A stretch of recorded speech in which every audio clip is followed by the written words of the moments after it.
মানুষ জন্মগতভাবেই স্বপ্নচারী। স্বপ্ন দেখতে মানুষ পছন্দ করে, কিন্তু সেই স্বপ্ন শুধু ঘুমিয়ে ঘুমিয়ে দেখলে কিন্তু হবে না। স্বপ্নটাকে পূরণ করার জন্য, স্বপ্নটাকে ছোঁয়ার জন্য কঠোর পরিশ্রম করতে হবে।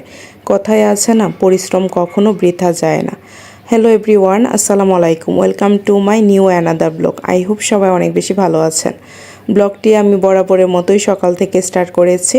সকালের এই পরিবেশটা আমার কাছে খুবই ভালো লাগে। পাখিদের কিচিমিচি শব্দ আর ঠান্ডা একটা ওয়েদার, বেশ চমৎকার। একটা মানি প্ল্যান্ট দেখতে পেয়েছেন, এটা আমি পাশের বাসার এক ভাবির কাছ থেকে নিয়ে এসেছি। সেদিন বলেছিলাম, যাই হোক অনেক খোঁজাখুঁজির পর আসলে গাছটা পেয়েছি, তো এটাকে একটু রোদ দেওয়ার জন্য বারান্দা নিয়ে আসলাম।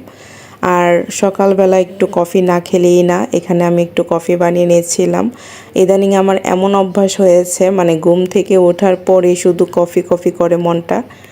যদিও খালি পেটে কফি খাওয়া ঠিক না, তো যাই হোক অনেকক্ষণ বারান্দায় দাঁড়িয়েছিলাম, একটু কফি খেলাম, হালকা পাতলা নাস্তা করলাম। এবার চলে এসেছি দুপুরে রান্নাবান্নায়। আজকে হচ্ছে গরুর মাংস রান্না করব।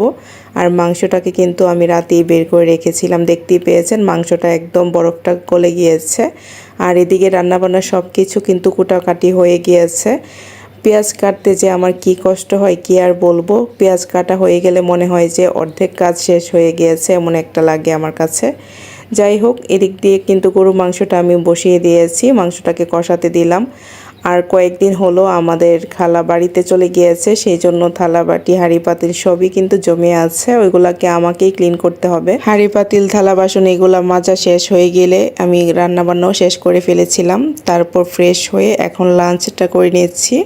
আর এটা যেহেতু শুক্রবার দিনের একটা ব্লগ ছিল, তো শুক্রবার তো আমি আর আপলোড করতে পারিনি। সেদিন হচ্ছে পোলাও আর গরু মাংস রান্না করেছিলাম, আর এখানে সালাদও ছিল। তো আমি হচ্ছে লাঞ্চটা করে নিচ্ছি। আর এই পোলাওটা খেতে অনেক বেশি মজা হয়েছিল। আর এখানে নিচতলার এক আন্টি হচ্ছে চকলেট দিয়ে গিয়েছে আমার মেয়েকে, ওনার ছেলে চায়না গিয়েছিল, তো সেখান থেকে চকলেট নিয়ে এসেছে। এখানে প্রায় অনেকগুলো চকলেট ছিল, কফি ছিল, বিভিন্ন ফ্লেভারের চকলেটগুলো ছিল, ভালোই ছিল খেতে। এখন বিকেলবেলার দিকে, আজকে বিকেলে আমি হচ্ছে চিকেন নুডলস পাস্তা বানিয়েছিলাম। এটার রেসিপিটাও কিন্তু আমি ইউটিউবে শেয়ার করেছি, চাইলে আপনারা দেখে নিতে পারেন। এই চিকেন নুডলস পাস্তাটা বানাতে কিন্তু খুব একটা সময় লাগে না, তো তাড়াতাড়ি করে এটা বানিয়ে নেওয়া যায়। চাইলে বাচ্চাদের টিফিনেও এটা দিতে পারেন।